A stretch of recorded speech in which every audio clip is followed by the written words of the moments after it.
Welcome to the Golden State Media Concepts Book Review Podcast. I'm your host, Sarah, and I mentioned in my very first episode how my mom used to send me outside in the summer to read because at least then I was getting outside, getting some sunshine and some fresh air. I always think about this in the summer when I'm wanting to do nothing but reading, and I have to occasionally also force myself to go outside. And since we're, now in the middle of summer, I thought in this episode I would talk about some of my favorite so-called beach reads. You might have a different definition of what constitutes a beach read, but for me, it's something fun and light. It's not necessarily mindless or frivolous entertainment, although that can be fun too, but it's definitely reading that I do to escape. There's deep, heavy reading that is so good and impactful, and then there's also the reading that still might be meaningful, but isn't for me quite so heavy. And if I'm sitting on a beach somewhere, or, I'm on vacation, or I haven't the opportunity to get some really good reading in, and my hubby isn't nagging me to get my nose out of a book, I'm going to want to read something that sucks me right in, that takes me on an adventure, and gives me a happy ending. For me, that is my definition of summer reading. Maybe I should call it escapist reading. Something that sucks me in, that takes me on an adventure, takes me into the lives of the characters, and gets me involved in their story arcs and their character development, and gives me a happy ending, gives me closure at the end. Humor is a plus. Romance can be nice.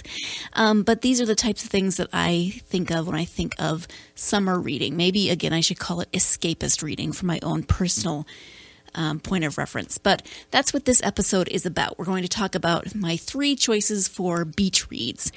We're going to take a quick break first, but when we come back, I'll be discussing 3 of my choices for summer beach reading. The Stephanie Plum series by Janet Evanovich, The Royal We by Heather Cox and Jessica Morgan, and At the Water's Edge by Sara Gruen. So stay tuned and we'll be right back.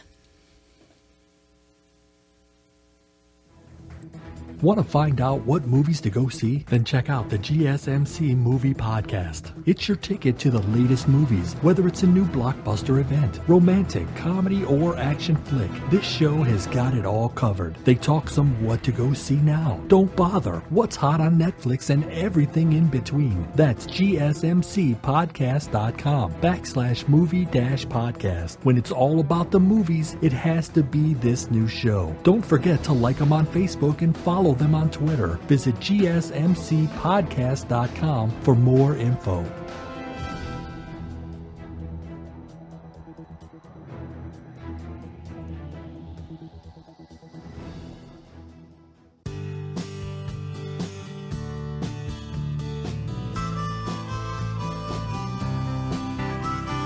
Welcome back to the Golden State Media Concepts Book Review Podcast. I'm going to jump right in with my first choice for summer beach reading, which, as I mentioned before the break, is the Stephanie Plum series by Janet Evanovich. In the last episode, in episode 3, I spoke of another series by Evanovich that she writes with author Lee Goldberg, and that's the Fox and O'Hare series, which is actually what got me thinking about summer and beach reading and got me thinking about this week's episode. I personally was introduced to the character of Stephanie Plum and the series that she is in during the summer of 2005 when I was doing an internship for grad school in Dallas, Texas. And the internship was really good. It was a great experience, but it was also a very stressful experience. And I definitely needed some good summer escapist reading. And a colleague of mine told me about this series, the Stephanie Plum series, and gave me the first book to read over a weekend. She said she loved them, and she had as many as were out then. She said she would loan them to me, so she loaned me the first one, and I devoured it. I read it so quickly that I actually had to go and buy the second one. I couldn't wait until Monday to ask if I could borrow the next one. I went out and bought, I think I might have bought the second and third one, just so I could read them without having to wait any longer. And I have been reading them ever since. There are currently 22 books in this series, with the 23rd coming out in November. So you have lots to read if you decide to jump into this series. It's not just a couple of books and you're done. If you love it, you've got lots and lots of story to go through. One of the really nice things about this series in terms of just logistics is that each book has the number in the title. So there's no guessing as to which book comes next. The first book is called 1 for the Money, and then 2 for the Dough, 3 to Get Deadly, etc. So as I said, if you're looking for the next one, you don't have to type in, do a Google search, whatever, which book comes next. You just look for the chronological numbers and go from there. So here's the overview of the Stephanie Plum series. Stephanie Plum is a bounty hunter with attitude. In Stephanie's opinion, toxic waste, rabid drivers, armed schizophrenics, and August heat, humidity, and hydrocarbons are all part of the great adventure of living in Jersey. She's a product of blue-collar Trenton, where houses are attached and narrow, cars are American, windows are clean, and dinner is served at 6. Out of work and out of money, with her Miata repossessed and her refrigerator empty, Stephanie blackmails her bail bondsman cousin Vinny into giving her a try as an apprehension agent. And that's only the beginning of the series that will set her on the trail of fugitives. Stephanie will have to sharpen her sleuthing skills because she's got many a mystery to solve. Yep. So Stephanie goes from working as a lingerie buyer in a department store to working as a bounty hunter. And the results are hilarious. So in the first book, she's trying to figure out what she's going to do for money because, her rent is due and she needs food and her car has been repossessed, etc. And she's not having any luck in terms of finding a job. So she figures she'll just go talk to her cousin, Vinny, who has a bond agency, and see if she can get a job. And she does. Like it said, she blackmails him into giving her that job. And she has no skills, no experience, and when she does get a gun, she keeps it in her cookie jar. So, as with the Fox and O'Hare series that I spoke about on the last episode, this one is made up with a huge cast of hilarious characters. I mean, Stephanie, as the main character, herself is hilarious. And the people that she's surrounded with are an absolute hoot. So you've got Stephanie, who has no experience, who doesn't like firing a weapon, who doesn't really know what she's doing, and yet she keeps stumbling into all of these mysteries, and she actually does manage to apprehend the people that she goes after, but it's a comedy of errors. It's a bit like the Keystone Cops, except with bounty hunters. So Stephanie is hilarious, but then there are other characters, and with 22 books, you get a whole variety of them, but some of the ones that are in every story are her sidekick, Lula, who actually used to be a prostitute, but now also works at the bail bond agency. She's supposed to file, but mostly she goes and drives around with Stephanie, and they eat a lot of donuts and chicken. The books are actually worth reading just to find out what crazy outfit Lula is wearing this time. And her hair always coordinates with her outfits. Lula is short and round and in possession of, shall we say, very generous assets. Evanovich always has a colorful way of describing her and her clothes and her body type. She likes to dress that body in clothes that are a couple of sizes too small, usually a crazy color, and almost always made of something stretchy. She did used to be, as she says, a hoe, pardon my French, and she still kind of tends to dress in that eye-catching manner. But you can't judge Lula by her wardrobe alone, though, because, yes, that's part of her character and that's part of her past, but she's also kind and hilarious, and she's a really staunch friend to Stephanie and her other friends. She's definitely good people, so you can't judge her by her past or her wardrobe. You have to judge her on her character merits, but she is hilarious. She always thinks she can do anything, whether she can or she can't. If you've ever watched Winnie the Pooh, and Tigger always says, that's what Tiggers do best. That's what Lula reminds me of. She can do anything until, of course, she can't. Also hilarious, Stephanie's grandmother, who lives with Stephanie's parents, has absolutely no filter when it comes to speaking her mind, and does not keep her gun in a cookie jar. She prefers to keep it in her purse, thank you very much, even though her daughter does not approve. Stephanie's grandmother likes to attend funerals as social events, and along with Stephanie, causes her daughter, Stephanie's mother, to drink. Drink and iron, actually. That's what she does when she's stressed. Stephanie, Lula, and Grandma get themselves into plenty of situations that cause Mom to worry and drink and iron. And I know she's fictional, but I often wonder if maybe she'd be willing to come to my house and worry and iron. I mean, she could definitely come iron my clothes if she were real. So as I mentioned there, because there's 22 books, it's a large cast of recurring characters that each bring their own unique zaniness to these books. If you like to laugh, if you like ridiculous situations, then this is a book that is definite escapist summer beach reading. There's also hot men, not just one, but two, one of whom is Joe Morelli. He's the former bad boy turned cop who is Stephanie's on-again, off-again boyfriend. And despite his wild youth, he's turned into an adult. He's turned into a very good homicide cop. He's turned into an adult with a house and a dog. The fact that he's a very attractive Italian man doesn't hurt either, but he's definitely the more mature between Stephanie and himself. He may have been the bad boy in high school, but he's definitely matured more. And they have this very interesting relationship where they're trying to figure out, do they get married? Do they just date? What are they to each other, etc.? And in the meantime, there's Ranger. Ranger, who is tall, dark, and mysterious. He's Stephanie's mentor at the bail bonds office when she first starts working there. He's also an apprehension agent with actual experience, so he definitely helps Stephanie out in her learning curve, which is very steep. And I'm pretty much going to leave you with Ranger's air of mystery, because if I talk about him too much, I might drool on the microphone a little bit, and that would be bad. So moving on. It's a series, it's a mystery series. So each book contains a mystery of some sort that Stephanie has to solve. Usually it's connected in some way to the people that she's tracking down as a bounty hunter, although not always, because Stephanie can really get herself into a crazy situation pretty much just by getting up in the morning. Chances are good something is going to blow up or burn down if Stephanie, Lula, and or Grandma are involved. So it's really no wonder that Stephanie's mom worries and drinks and irons.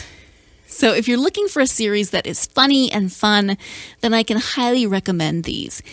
In full honesty, I will tell you that the last couple I felt have gotten maybe a little stale, maybe a little formulaic. But with the 22 books that are already published and ones that are coming out, you're certainly going to have a lot of laughs and a lot of books to enjoy. So I still recommend them, and you may have a different opinion than I am. You'll only know if you read the books. But we do have to take a quick break, and when we come back, we'll be talking about The Royal We by Heather Cox and Jessica Morgan. So stay tuned, and we'll be right back.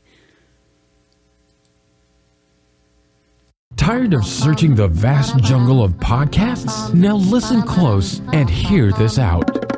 There's a podcast network that covers just about everything that you've been searching. The Golden State Media Concepts Podcast Network is here. Nothing less than a podcast bliss with endless hours of podcast coverage. From news, sports, music, fashion, cooking, entertainment, fantasy, football, and so much more. So stop lurking around and go straight out to the Golden State Media Concepts Podcast Network. Guaranteed to fill that podcast itch. Whatever it may be. Visit us at www.gsmcpodcast.com. Follow us on Facebook and Twitter, and download us on iTunes, SoundCloud, and Google Play.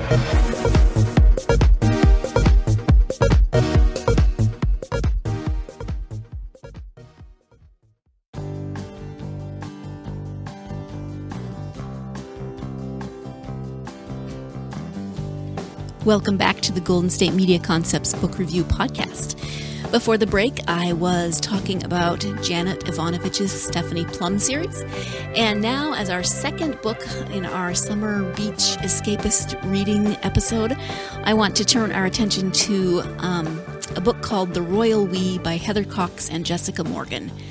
Now, I personally came to know Heather and Jessica as the Fug Girls from their fashion blog, Go Fug Yourself. I don't know if you've ever heard of it, but I personally know next to nothing about fashion, but they are such enjoyable writers that it really doesn't matter. I started reading their blog because it is well written and it makes me laugh. And, I do like to look at fun clothes or zany clothes or crazy clothes or whatever they're talking about. So it's its own escape. It's its own form of escape.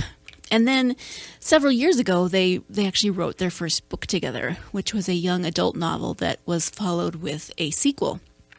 And I enjoyed both of those. So when they then wrote their first adult novel, I was really excited, and I wasn't disappointed when it came out and I read it. So here's the overview. American Bex Porter was never one for fairy tales. Her twin sister Lacey was always the romantic, the one who daydreamed of being a princess. But it's adventure-seeking Bex who goes to Oxford and meets dreamy Nick across the hall, and Bex who finds herself accidentally in love with the heir to the British throne. Nick is wonderful, but he comes with unimaginable baggage. A complicated family, hysterical tabloids tracking his every move, and a public that expected its future king to marry a Brit. On the eve of the most talked-about wedding of the century, Bex looks back on how much she's had to give up for true love, and exactly whose heart she may yet have to break. I wasn't fully sure about this book at first because as much as I love Heather and Jessica's writing, this book is loosely based on the courtship of William and Kate, and I wasn't sure exactly what to expect. I wasn't sure if it was going to be maybe a little cheesy or, I don't know. I wasn't quite sure what to expect, but I do love their writing and I do love their work, so I was up for the adventure. And it turns out that the book is utterly charming, and I really loved every minute of it. Making Becky, she goes by Bex. Making Bex American means that we can put ourselves into that role of growing up to be a princess. And while I personally would make an absolutely terrible princess, it's still fun to daydream about the what-ifs and to put ourselves into that role of, what if I just happened to meet that person and we just happened to fall in love? What would that look like? And Heather and Jessica make the characters relatable and understandable, and they're able to show how, in this case fictional, how the royal family is a family, so much like everyone else's, just, with that insanely famous family tree and paparazzi who follow them everywhere and really large expectations placed upon each and every member of that family. But they also show that they are a family who quarrel and tease and have dysfunctions and arguments, and they're the same in a lot of ways as any other family, even if their issues might stem from completely different sources. Again, as I said, it's loosely based on William and Kate, but with enough differentiation that while it still feels a bit like reading fanfic, it's incredibly well-written and thought-out fanfic, if that makes any sense. The authors also do a really good job of showing just how much work goes into being a royal and how high the expectations are, just how much work it goes into having to be that person who's in the public eye all the time, and how you're perceived and how your reputation stands up, and et cetera, et cetera. I'm one of those people who, personally enjoys seeing pictures of the royal family, and it's fun to sometimes imagine living that life, but the book does a really great job of showing it as a full-time job to be that visible and that much in the public eye, and what really goes into a lot of that background stuff that we don't ever see. And there's one scene that actually sticks in my head from this. I mean, there's all of the ones where, they're trying to make Bex more presentable. So, she's got to have different hairstyles and, do her makeup differently and make certain wardrobe choices. But there's one that sticks in my head, and it's when one of Nick and Bex's friends teaches Bex how to properly exit a car so that there will be absolutely no chance of someone with a camera getting even the possibility of a shot up her skirt, which, just sounds like something that most of us don't ever really have to think about this. Although now I actually do. I think about this scene as I'm getting out of the car in a skirt. Not that I make a habit to try to get out of the car in an unladylike manner, but I'm just grateful every time I do that I have no worries about someone with a camera trying to get a shot that they can put in a tabloid. I mean, these are things that they seem kind of silly and funny, but the book does a great job of showing just exactly what goes on behind the scenes, what happens in the lives of the royal family, or really anyone in the spotlight, and how you have to actually think about these things. And so because of all of this, Nick and Bex do not have an easy time taking their relationship from friendship, which it starts out as, to then secret dating, because they do discover that they're attracted to each other, and then public dating, and then to engagement and beyond. And you can imagine that Bex, being an American, adds an extra level of taking that relationship public, because, this is the royal family, and it is a lot about family tree and pedigrees and those sorts of things. So it's really interesting that Bex is not only a commoner, but she is an American. So we get to see that.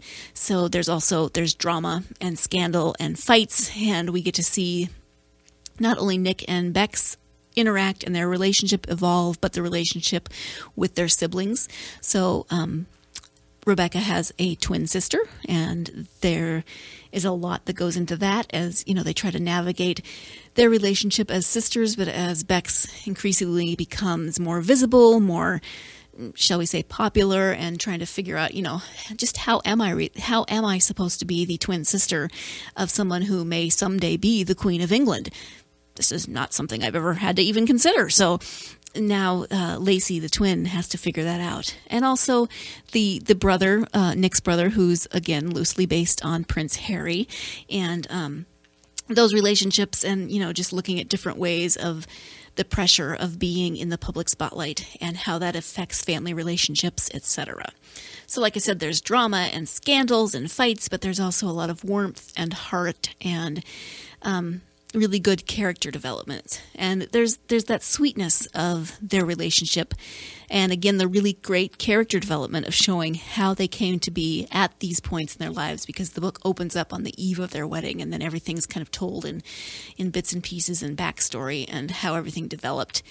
And it shows how all the elements of those lives, as well as the people in them, have worked to shape what both they and their relationship have evolved into.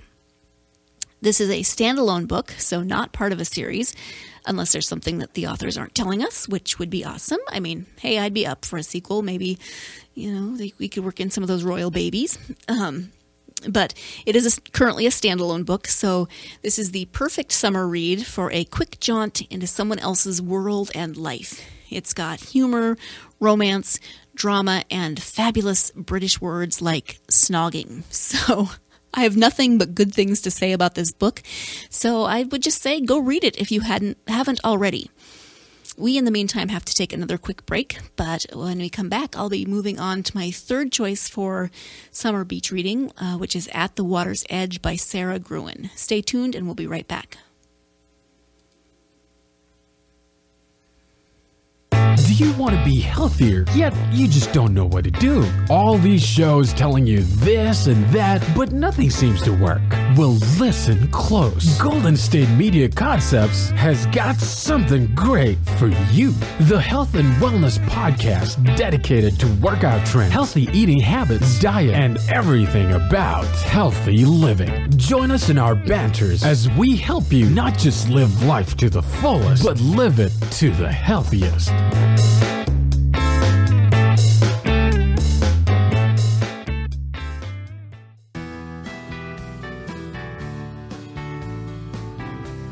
Media Concepts Book Review Podcast. Before the break, we were talking about The Royal We by Heather Cox and Jessica Morgan. And now we're going to turn to my third choice for beach summer escapist reading, whatever you want to call it. And that is At the Water's Edge by Sara Gruen. You might have heard of Sara Gruen from her book Water for Elephants, which was made into a movie. And that book is also a good candidate for a beach summer type read. But today I want to look instead at one of her more recent books, At the Water's Edge.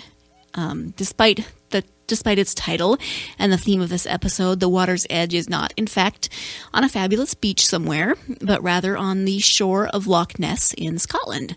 And not that I'm not saying that couldn't be fabulous, but maybe it's not exactly the beach that comes to mind when you're thinking about beach reading. Anyway, the overview of this particular book is as follows.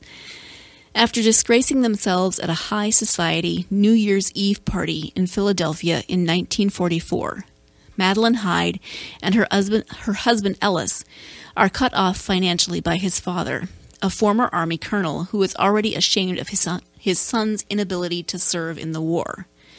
When Ellis and his best friend Hank decide that the only way to regain the colonel's favor is to succeed where the colonel very publicly failed, by hunting down the famous Loch Ness Monster, Maddie reluctantly follows them across the Atlantic, leaving her sheltered world behind. The trio find themselves in a remote village in the Scottish Highlands, where the locals have nothing but contempt for the privileged interlopers. Maddie is left on her own at the isolated inn, where food is rationed, fuel is scarce, and a knock from the postman can bring tragic news. Yet she finds herself falling in love with the stark beauty and subtle magic of the Scottish countryside.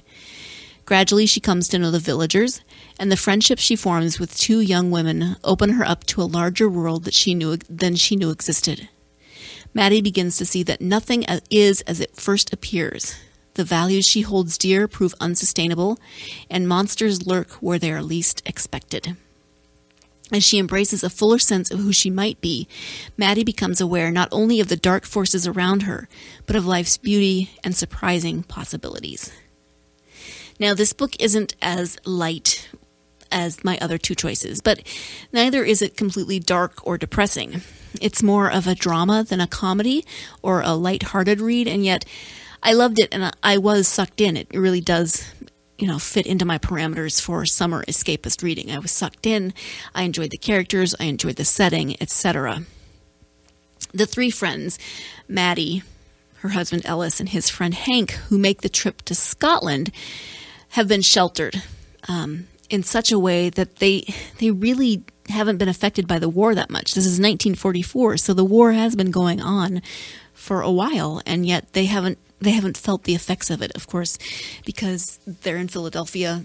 It hasn't hit them close to home. And so it hasn't had much of an effect on them, except to sometimes disrupt how and where they're social. There are issues of class, both from the American perspective, the Scottish perspective, as well as a combination of the two, when Maddie finds herself in uncertain territory in a system that she doesn't fully understand, when she's suddenly confronted with extremely up-close and personal elements of the war that she never dreamed of. Because, they do decide to go off on this rather crazy idea to go find the Loch Ness Monster to prove that to succeed where Ellis's father failed, to try to prove something to Ellis's father. But you can see how very rash and sort of immature this decision is, because, you're in the middle of a war. German U-boats are all over the ocean, and they decide to just, hey, let's go to Europe. Let's just cross the ocean in the middle of a war and have this adventure.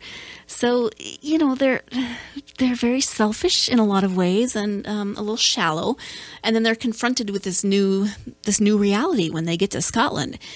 The war is definitely an element in this book, as we see a snapshot of World War II from a specific place and time, as well as from this then outside perspective of people, Maddie especially, who come in from the outside, who haven't had to deal with the repercussions of the war prior to this, and now suddenly they're faced with blackouts and fuel shortages and rationing and family and friends not coming home. It says a knock at the door from the postman can bring terrible, horrible news.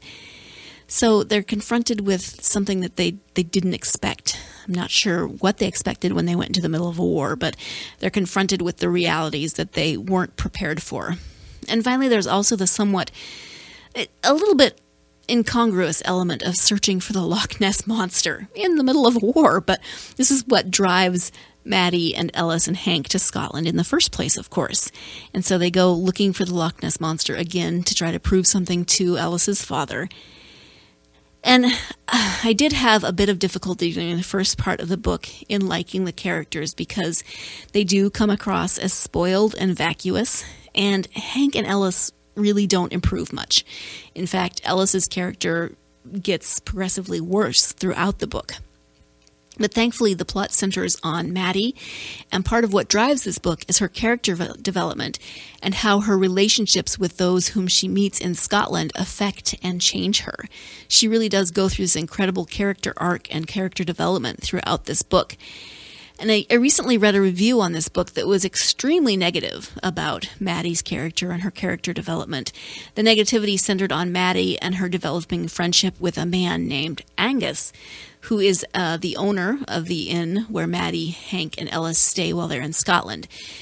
As Maddie is left increasingly on her own by Hank and Ellis as they, keep going off on this adventure to try to find the Loch Ness Monster, Maddie begins to form relationships with the staff of the inn, and her own worldview begins to shift.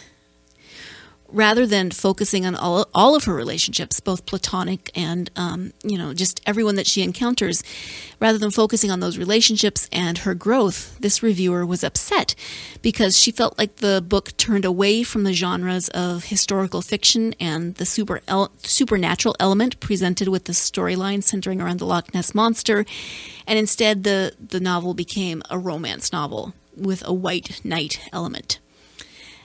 And I can understand to a certain extent where this particular reviewer was coming from, but I don't agree with her assessment necessarily. I'm not going to give away the entire book or the ending, but I am going to cover a little more than I normally do in terms of plot with this next part. So if you don't want any spoilers at all, then you might want to stop listening to just this little part right here. Because the character of Maddie does go through a lot of change and growth in this book. And her relationships have a lot to do with that change and that growth, both negatively in terms of her relationships with Hank and Ellis and how those evolve, and also positively through Angus and also the other staff and the people that she encounters at the inn and in the village. For me, this growth was consistent with her character's storyline because she was a very privileged, very sheltered young woman who had an extremely difficult relationship with both of her parents, neither of whom provided her with any kind of a decent example as to how to be in a relationship, either platonic or romantic. And Ellis is too similar to her, I think.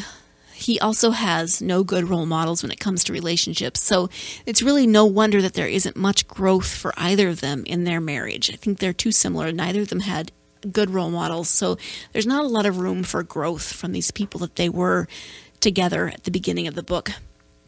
And I feel like what the particular reviewer that I am referring to was hoping for was for Maddie's character to change so dramatically that she would become, an independent woman at the end of the book with no need for a man of any kind, whether husband, father, lover, friend, etc. And I just don't see this as consistent with her character arc because I don't see it either as accurate for the time period. Were there women in the 40s who were independent and self-sufficient? Absolutely, of course there were. But that wasn't the model that Maddie had been given in her life. That wasn't how she was raised. That wasn't how she saw the world. And I don't think it would have been a logical direction for the plot line to take if she'd suddenly just, thrown off everything from her past and become this completely different person. I also didn't feel like the relationship portion of the book took away from either the historical fiction or the supernatural elements. So, if you read this, you might disagree. You may agree with that original reviewer. And that's cool, but you will have to read the book to find out and to see what you think about it. Again, I know I gave away a little bit more than I normally do, but I still hope you'll read the book because there is so much more depth of character and plot lines to be found than what I've just talked about. I mean, there's so many other things that are enjoyable and interesting and actually fascinating about this book. So if you're looking for a good summer book, maybe one that isn't quite as light as your typical so-called beach read, then I would definitely recommend At the Water's Edge by Sara Gruen. And that is all the time that we have for today. Thank you so much for joining me in this discussion of the Stephanie Plum series by Janet Evanovich, The Royal We by Heather Cox and Jessica Morgan, and At the Water's Edge by Sara Gruen. Don't forget that you can learn more about the GSMC Podcast Network and all of our great podcasts at www.gsmcpodcast.com. You can also subscribe to this and all the other podcasts on iTunes, SoundCloud, Google Play, and many other podcast apps. And you can follow us on social media. You can find us on Facebook. You can find us on Twitter at GSMC_book review. We're on Tumblr, Instagram, Google+. We're all over. So I hope you will join me again next time. But in the meantime, go get lost in a good book.